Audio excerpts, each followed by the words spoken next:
কি নাম আপনার? এটিএম হেলাল। ওই এইদিকে বলেন, এদিকে। এটিএম হেলাল, বাড়ি কই? সুনামগঞ্জ। বাড়ি সুনামগঞ্জ। সুনামগঞ্জ কোথায়? শান্তিগঞ্জ। এই সুনামগঞ্জের মানুষ আছে এখানে? এই লোক আপনাদের মানুষ? আচ্ছা, এখন বলেন কবে গেছিলেন আপনি? হজ না উমরায় গেছিলেন? উমরাতে গেছি 16তে, হজে গেছি 17তে। উমরাতে গেছেন 16তে, হজে গেছেন 17। এখন আমাকে বলেন, আপনি তো উমরা হজ করে আসছেন, যে মাইকের সামনে দাঁড়ান। আপনি কাবা শরীফে গেছেন, জি। কাবা শরীফের মালিক কে? আল্লাহ। জোরে বলেন। আল্লাহ। কাবা শরীফের মালিক কে? আল্লাহ। আল্লাহ। আমরা মুসলমান সবাই এই দিন দুনিয়ার, আমরা যে এই পৃথিবী দেখি, এই পৃথিবীর মালিক কে? আল্লাহ।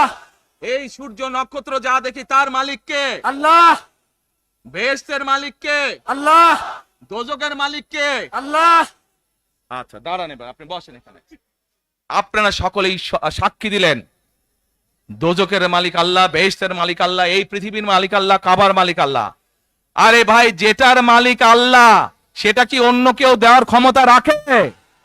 রাখে না। তাহলে কি দাঁড়ালো? নির্বাচনের আগেই একটি দল এই দিব ওই দিব বলছে, টিকিট দিব বলছে না? যেটার মালিক মানুষ না, সেইটার কথা যদি সে বলে, এক শিরকি করা হচ্ছে, হচ্ছে না?